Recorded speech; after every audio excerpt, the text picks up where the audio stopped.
Yeah. A very good evening to all of you. Welcome to Wikipedia powered by Abhimanyu IAS. My name is Barka Mirza. तो हमेशा की तरह मेरा सबसे पहला क्वेश्चन आप लोगों से रहता है कि कैसे हैं आप सब. I hope everything is going good. So अच्छे से रहिए, सेफ रहिए, stay home, stay safe and stay healthy also. तो चलिए, आज हम डील करने वाले हैं इकोनॉमिक बाइट्स. आप लोगों को लग रहा होगा कि इकोनॉमिक बाइट्स क्या है. इकोनॉमिक बाइट्स मेनली हमारी इंस्टीट्यूट पे फिर से एक सीरीज़ है इकोनॉमिक बाइट्स, जिसमें हम माइक्रो इकोनॉमिक्स की जितनी भी सारी टॉपिक्स हैं वो हम पढ़ेंगे. ओके जैसे कि आज हम डील करने वाले हैं, today we will be dealing with demand and supply. Okay तो डिमांड एंड सप्लाई में जितनी भी सारी सब टॉपिक्स है, छोटे छोटे टॉपिक्स है, उस पर हम आज पढ़ाई करेंगे. ओके मैं उस पर आपको इन्फॉर्मेशन दूंगी आज.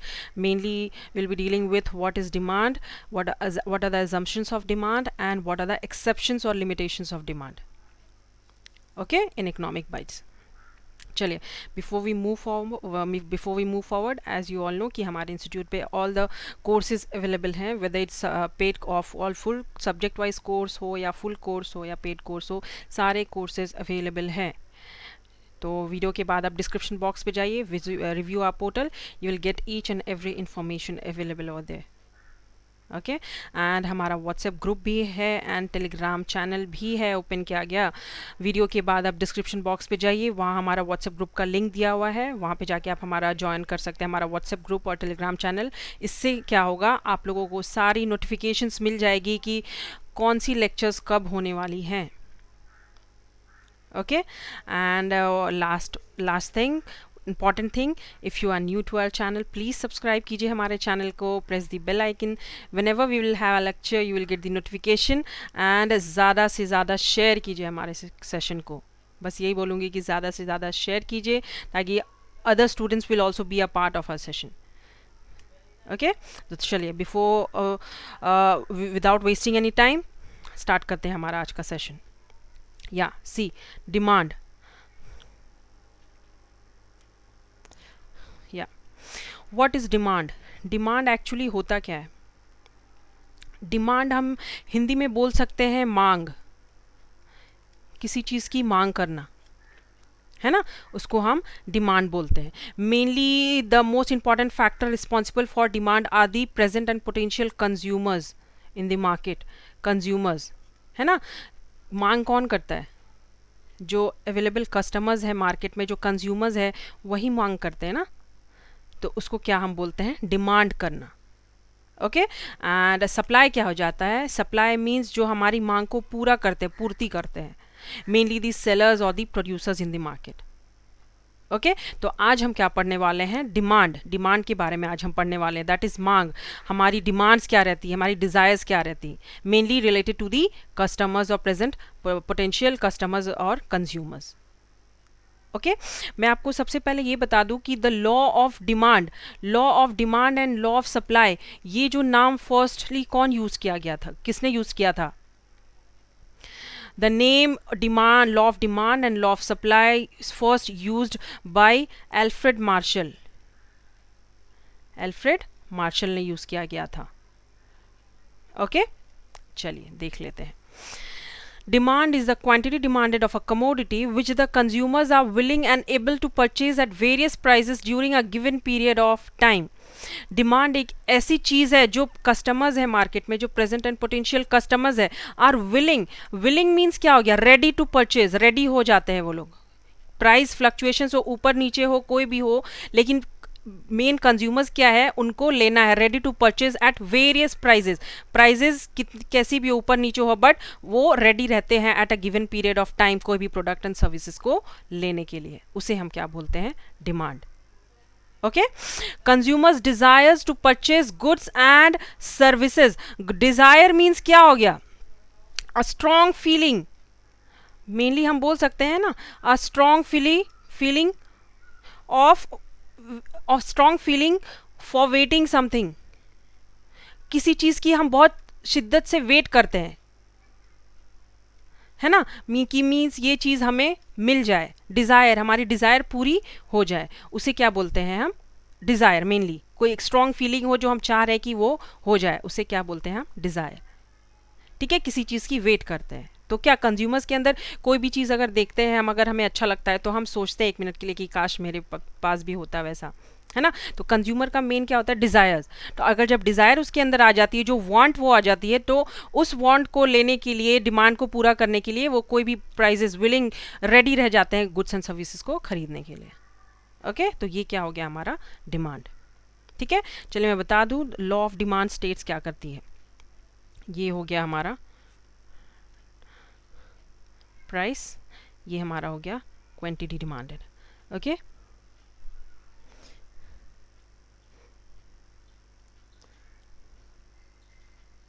ये हो गया हमारा P1, ये P2, ये Q1, ये Q2।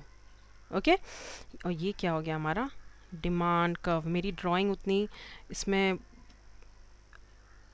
ये क्या हो गया हमारा डिमांड कर्व, है ना।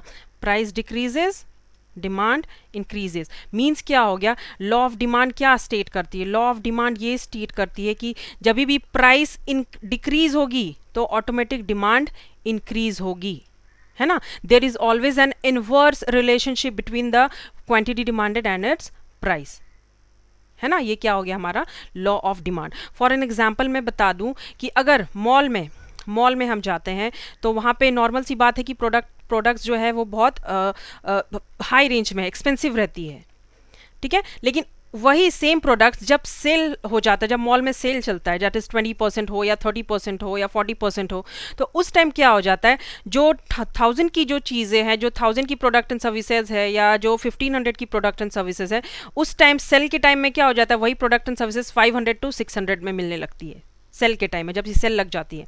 तो उससे क्या होता है, जब प्राइस किसी चीज़ की प्रोडक्ट एंड सर्विसेज की कम होती है तो ऑटोमेटिक डिमांड बढ़ जाता है ना। हम लोग का भी सेम है कि कहीं पे भी अगर प्राइस किसी चीज़ की कम होती है तो ज़्यादा से ज़्यादा डिमांड बढ़ जाता है। तो इसे क्या बोलेंगे हम, लॉ ऑफ डिमांड। ठीक है, प्राइस कम होती है, डिमांड बढ़ जाती है, एंड प्राइस अगर बढ़ेगी तो डिमांड ऑटोमेटिक कम होगी। तो ये हमारा क्या हो गया, लॉ ऑफ डिमांड। ओके, चलिए नेक्स्ट हम देख लेते हैं क्या है assumptions of law of demand. Assumptions means assumed क्या कर सकते हैं, लॉ ऑफ डिमांड का एजम्पशंस क्या है, अज्यूम क्या कर सकते हैं। ओके, पहली चीज क्या है हमारी, no change in income of the consumers.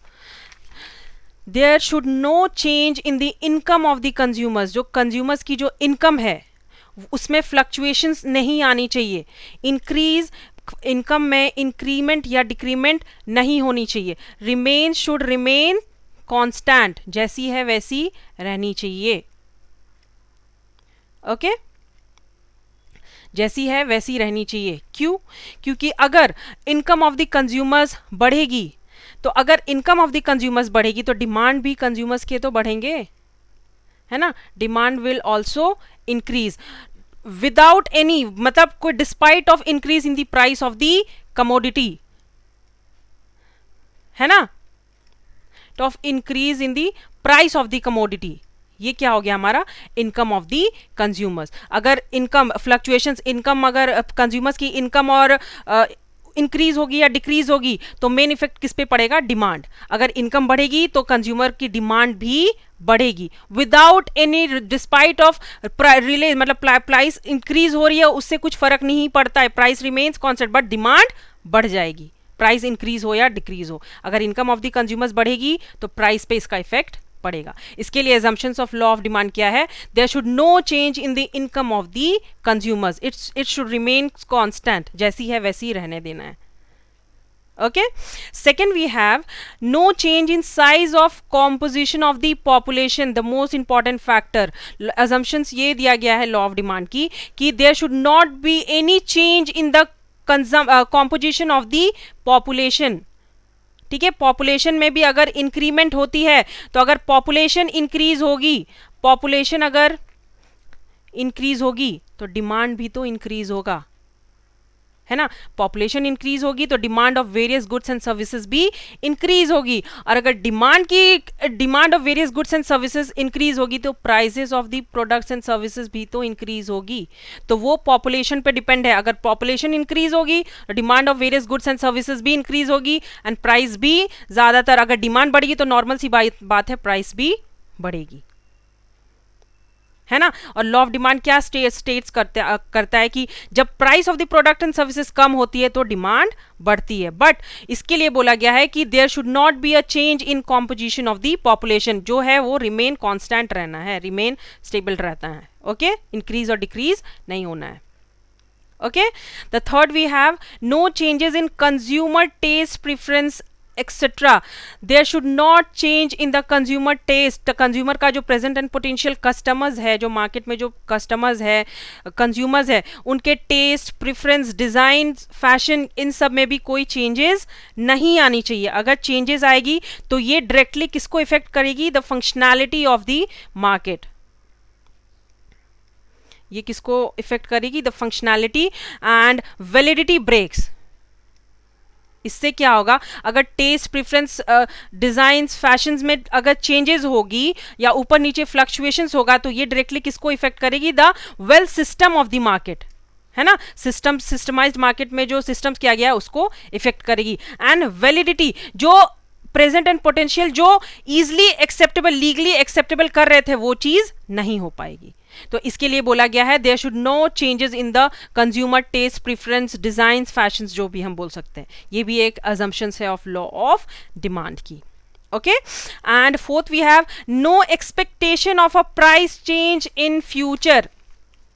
Means क्या हो गया? नो एक्सपेक्टेशन मतलब कंज्यूमर्स को क्या, लॉ ऑफ डिमांड क्या एज्यूम करिए कि there should not have any expectations of a price changes in future. अगर प्राइस चेंज, अगर कंज्यूमर्स समझ जाएंगे कि अगर फ्यूचर में एक्सपेक्ट कर रहे हैं कि प्राइस किसी प्रोडक्ट एंड सर्विसेज की प्राइस बढ़ेगी, तो ऑटोमेटिक कंज्यूमर्स के अंदर ये हो जाता है कि अरे कल या परसों से उसकी प्राइस या कोई भी प्रोडक्ट की प्राइस बढ़ने वाली है, तो आज ही हम क्यों ना वो ले लें। नॉर्मल सी चीज है ना। तो मेनली ये किसको इफेक्ट करेगी? करंट डिमांड को, है ना। बाद में बढ़ेगी उसकी प्राइस। अभी अगर 20 रुपीज है और हम सुन रहे हैं कोई भी प्रोडक्ट की, अगर मान लो टोमेटो या पोटैटो की प्राइस अभी 20 रुपीज है और आगे चल के मान लो 50 to 60 या 70 रुपीज होने वाली है, तो कस्टमर्स यही सोचेंगे ना कि आज जो प्रेजेंट जो जिसकी प्राइस कम है, डिमांड ज़्यादा है, तो उस पर हम ज़्यादा फोकस करेंगे। जैसे कि आज 20 रुपीज़ है तो आज ही मैं क्यों ना खरीद लूँ, आगे चल के उसका दाम 60 to 70 हो जाएगा, ओके। तो ये no expectation of price change in future, ये भी एक्सपेक्टेशन नहीं करना है कि प्राइस चेंज होना है फ्यूचर में कि नहीं, क्योंकि करंट डिमांड जो है वो इफेक्ट हो जाता है, ये हो जाता है, उसमें इफेक्ट हो जाता है, okay. And last we have no change in the climatic condition. Climatic condition भी रिमेन्स कांस्टेंट रहनी चाहिए, कोई भी चेंजेस नहीं होनी चाहिए। क्यों? क्योंकि इसमें the needs, wants and aspiration of the present and potential customers affected होते हैं।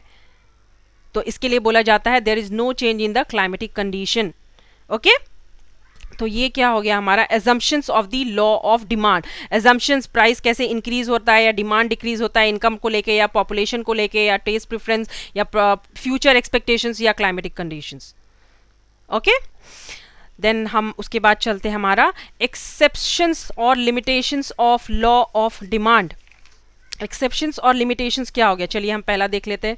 Speculative demand. स्पेक्यूलेटिव मीन्स क्या हो गया? इंगेज्ड इन या फिर इन्वॉल्व्ड हम बोल सकते हैं,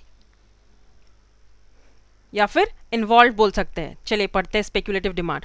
सच एज स्टॉक मार्केट। एग्जाम्पल्स बोला गया है speculative demand such as stock market, mainly हम लोग बोल सकते हैं shares, bonds, debentures, okay. A rise in the price of a commodity such as shares creates an impression among the buyers that its price will rise further, so people starts buying more of shares when its price rises, ठीक है। This is not only an exception to law of demand in the sense of demand curve here is not upward sloping. इसमें क्या हो गया? Mainly consumers के mind में क्या रहता है? अगर शेयर्स, बॉन्ड्स, और अगर शेयर बॉन्ड्स हो गया या फिर डिबेंचर्स हो गया, जो भी है, अगर इसकी प्राइस बढ़ती है तो मेनली कंज्यूमर्स के माइंड में क्या रहेगा कि अगर प्राइस बढ़ी है तो इंटरेस्ट रेट कुछ तो कम होना चाहिए, है ना। इंटरेस्ट रेट अगर हाई है, अगर कोई शेयर प्राइसेस अगर हाई, इंटरेस्ट रेट हाई है, तो कंज्यूमर्स के अंदर क्या आएगा कि इंटरेस्ट रेट उसकी लो हो, है ना। इंटरेस्ट रेट अगर शेयर्स एंड डिबेंचर्स की हाई है तो कस्टमर्स के हिसाब से क्या होगा? कस्टमर्स यही सोचेंगे ना कि इंटरेस्ट जो है वो थोड़ा कम होना चाहिए, लो होना चाहिए, है ना। सो इसके लिए जब ये प्राइस अभी कस्टमर्स सोच रहे हैं कि rise of price in the commodity creates an impression among the buyers that it's price will rise further. अगर अभी की प्राइस है इतने में है, मान लो 10,000 है या 50,000 है, तो अभी खरीदना, बाद में उसका दाम 1 लाख तक हो जाएगा, तो कस्टमर्स यही सोचेंगे ना कि अभी इतनी प्राइस है तो अभी ही ले लें। तो पीपल क्या सोचते हैं, अभी से इसको खरीदना चालू कर देते हैं शेयर्स को। ओके तो हम वो क्या बोल सकते हैं, ग्रेटर डिमांड, यहाँ पे डिमांड जो है, demand greater for hold, demand greater and less demand for holding money, demand greater for shares and less demand for holding money. Okay ये क्या हो गया हमारा स्पेक्युलेटिव डिमांड। ठीक है, सेकंड है हमारा स्नॉब अपील और वेबलेन गुड्स। स्नॉब अपील और वेबलेन गुड्स मींस क्या हो गया, जो लग्जरियस चीजों है, चीज है, वेरी एक्सपेंसिव वन हम बोल सकते हैं। ठीक है, चलिए देख लेते हैं। Veblen goods is a type of luxury goods for which the demand for a goods increases as the price increases. Means क्या हो गया, डिमांड जब इंक्रीज होती है तो प्राइस ऑफ द प्रोडक्ट्स भी इंक्रीज होती है। लग्जरियस आइटम्स मेनली हम बोल सकते हैं एक्सपेंसिव ज्वेलरीज हो गया, एक्सपेंसिव वॉचेज हो गया, कार्स हो गए, तो ये सारे क्या है, वेबलेन और स्नॉब गुड्स हो गए। तो इसमें क्या होता है, जैसे demand of that luxurious products increase होते हैं तो वैसे वैसे प्राइसेस भी इंक्रीज होती है। ओके जो कस्टमर्स हैं, कस्टमर्स मेनली कस्टमर्स जो सोसाइटी में रहते हैं, तो कुछ पार्ट ऑफ द कस्टमर जो मतलब कुछ पार्ट कभी कभी कंज्यूमर्स के अंदर क्या हो जाता है सोसाइटी में कि वो लोग अलग, अपने आप को अलग शो करने के लिए, सोसाइटी से डिफरेंट कुछ अलग शो करने के लिए वो लोग क्या करते हैं, महंगी चीजों को ऑप्ट करते हैं। ओके हटकर कुछ काम करते हैं, तो डिमांड पैटर्न क्या होता है उसका बदलते रहता है। ओके जो कुछ सेक्शन ऑफ दिस, कुछ पार्ट ऑफ द पीपल जो सोसाइटी में रहते हैं, तो अपने आप को शो करने के लिए वो क्या करते हैं, महंगी चीजों को ऑप्ट करते हैं। तो इससे क्या होता है, वेबलेन गुड्स में क्या होता है, डिमांड ऑफ द प्रोडक्ट्स भी इंक्रीज होती है as increase in the price of the products and services, क्या है उसको लेना है। तो ये क्या है हमारा limitations of law of demand और एक्सेप्शंस हम बोल सकते हैं। Okay, then third we have different goods. Different goods is a low income goods. Low income goods mainly हम बोल सकते हैं राइस बोल सकते हैं, पोटैटो बोल सकते हैं, ब्रेड बोल सकते हैं। Okay a non luxurious product for which demand increases as the price increases and vice versa means low, अगर जो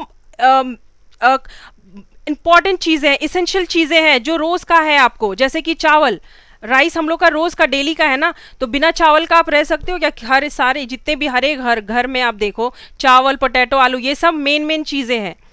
लेकिन अगर डिमांड इसकी बढ़ती है तो इंक्रीमेंट प्राइस भी, नॉर्मल सी बात है, अगर कोई चीज की डिमांड, प्रोडक्ट एंड सर्विसेज की डिमांड बढ़ेगी तो डिमांड अगर बढ़ेगी तो प्राइस भी बढ़ेगी। लेकिन जो मेन चीज है डिफरेंट गुड्स पे क्या है, डिफरेंट गुड्स पे इनकम मेन चीज है।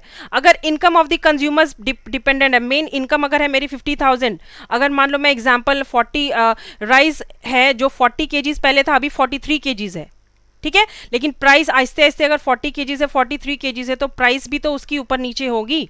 तो इनकम के हिसाब से कंज्यूमर उसको ऑप्ट करेगा, है ना। अगर मेरी इनकम अगर कम है तो मैं वैसी सामान, प्रोडक्ट एंड सर्विसेज भी तो ऑप्ट करूंगी।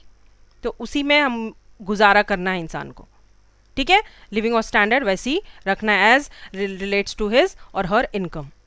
ठीक है, मेनली हम क्या बोल देते हैं, राइस बोल देते हैं, पोटैटोज बोल देते हैं, ब्रेड बोल देते हैं। हम बोल सकते हैं डिमांड अगर इंक्रीज होगी तो प्राइस, नॉर्मल सी बात है, इंक्रीज होगी, एंड डिमांड डिक्रीज होगी तो प्राइस भी डिक्रीज होगी, mainly related to income of the consumers, different goods. ठीक है, लेकिन इनकम में रिलेटेड है तो कंज्यूमर्स को सोच समझ के चलना है कि कितना किस में खर्चा करना है। Okay, then we have highly essential goods. Highly essential goods means क्या हो गया, हाईली इसेंशियल गुड्स हम बोल सकते हैं कि जरूरत, एकदम इंपॉर्टेंट चीज जो आपको छोड़ना नहीं है। हाईली इसेंशियल गुड्स में वेदर प्राइस इंक्रीज हो रहा है या डिक्रीज हो रहा है, price of the product and services increase हो रही है या डिक्रीज हो रही है, उससे कस्टमर को कोई फर्क नहीं पड़ना चाहिए या नहीं पड़ता है। Okay, in case of highly essential items such as life-saving drugs, people buy a fixed quantity of at all possible rights. Life-saving drugs, for an example, मैं बोल देती हूँ कि किसी पेशेंट को, किसी अगर इंसान को हार्ट की बीमारी है, ठीक है, तो मेन मेडिसिन वो क्या लेंगे, मेन हार्ट की बीमारी की मेडिसिन क्या है, सॉर्बिट्रेट, ठीक है, ये एक मेडिसिन है जो कि हार्ट के लिए वर्कआउट है। तो अगर किसी इंसान को हार्ट की बीमारी है तो आप पैसा नहीं देखोगे कि उसका प्राइस कम है या ज़्यादा है, बट आप ये फॉलो करोगे कि वो दवाई मुझे चाहिए, वो मेडिसिन मुझे चाहिए। तो हाईली इसेंशियल गुड्स वही उसी को बोलेंगे, प्राइस और डिमांड से लेना देना नहीं है, बट जो दवाई इसेंशियल किसके लिए बनी है वो मुझे लेना है, प्राइस ऊपर नीचे से लेना देना नहीं है। वो सारे गुड्स क्या है, very essential for the present and potential customers. Okay, and last we have possibility of future rise in price. Possibility of future rise in price मैं फिर से बोल दी कि क्या, अगर आज प्रेजेंट एंड पोटेंशियल कस्टमर क्या है, आज देख रहे हैं कि आज की प्राइजेस इतनी है और आगे चल के हम एक्सपेक्ट कर रहे हैं कि प्राइजेस ज़्यादा ना हो जाए, ठीक है, तो कस्टमर्स क्या करेंगे, बाद में जाने से अच्छा अभी खरीद लो, है कि नहीं। चलिए पढ़ लेते हैं हम। If the consumers anticipate that the price of the commodity will rise in future, price क्या है, अगर राइज होगी, he will purchase more of that commodity now, अगर बाद में बढ़ने से अच्छा कोई चीज़ अगर बाद में 60 to 70 रुपीज़ की हो रही है और अभी मेरे पास 30 to 40 रुपीज़ की है, तो मैं अभी खरीदूंगी ना, अभी की चीज़ प्रोडक्ट खरीदूंगी, है कि नहीं। बाद में उसकी प्राइस बढ़ जाएगी, तो डिमांड क्या होता है, अब कम, जब प्राइस कम होती है किसी चीज़ की तभी डिमांड बढ़ती है। The consumers will purchase more even if current price is high. Consumers अगर समझ भी रहे कि अभी भी मान लो 50 to 60 रुपीज़ किसी प्रोडक्ट का कॉस्ट है, मान लो पोटैटो या टोमेटो का, और आगे चल के 100 रुपीज़ तक 80 to 100 रुपीज़ होना है, तो अभी करंट प्राइस भी अगर 50 to 60 रुपीज़ है तो कंज्यूमर्स अभी का ही प्रोडक्ट परचेस करेंगे, ना कि बाद में 100 to 80 to 100 रुपीज़ की, है ना। फॉर एन एग्जाम्पल मैं बता दे रही हूँ, the corn farmers, the corn farmers जो है वो क्या है, मेनली कौन कौन से प्रोडक्ट, जो पॉसिबिलिटी, जो products, possibility of the products जो राइज हो, price of the possibility of products जो राइज होने वाली है, मेनली क्या हो जाता है, हमारा क्रूड ऑयल हो जाता है, हमारा नेचुरल गैस हो जाता है, हमारा कॉर्न हो जाता है, हमारा वीट हो जाता है। तो जो कॉर्न फार्मर्स है वो मेनली क्या करते हैं, फिक्स्ड प्राइस रख देते हैं अपने कोई भी प्रोडक्ट का, फिक्स्ड प्राइस ऑफ कॉर्न रख देते हैं कि आगे चल के कुछ भी होगा, कम हो रहा है या ज़्यादा हो रहा है उनको फ़र्क नहीं है, बट उनको फिक्स्ड प्राइस रख देते हैं वो। तो इससे क्या हो जाता है, आगे चल के प्रेजेंट एंड पोटेंशियल कस्टमर्स वो क्या सोचते हैं, अगर फिक्स्ड प्राइस है तो कस्टमर्स लेंगे ही, लेकिन ऐसा नहीं है। अगर आगे चल के प्राइस में कुछ फ्लक्चुएशंस होता है तो इससे कौन फार्मर्स जो है उनकी प्रॉफिट में कमी हो जाती है ना, प्रॉफिट उसकी डिक्रीज हो जाती है, लेकिन जो बिजनेसमैन है वो गेन आउट प्रॉफिट करते हैं, प्रॉफिट मैक्सिमाइज करते हैं, ठीक है। तो ये क्या हो गया हमारा, possibility of future rise in prices, ठीक है। So these are the exceptions और limitations of law of demand, the speculative demand, snob appeal of Veblen goods, then different goods, then highly essential goods, and then possibility of future rise in prices. Okay, so आज का हमारा session यहीं पे over होता है। अगर आपको कोई भी प्रॉब्लम है, कोई भी इश्यू है, तो प्लीज़ मुझे कमेंट कीजिए, चैट बॉक्स के थ्रू आप मुझे कमेंट कीजिए, आप मुझे पूछिए, I will definitely convey to your questions, मैं I will definitely convey you the answers. Okay, कोई भी इशू है। एंड अगर आपको हमारा सेशन आज का अच्छा लगा तो please do like our session, ज़्यादा से ज़्यादा शेयर कीजिए, अगर आप न्यू हैं तो please subscribe our channel. Okay, so thank you everyone.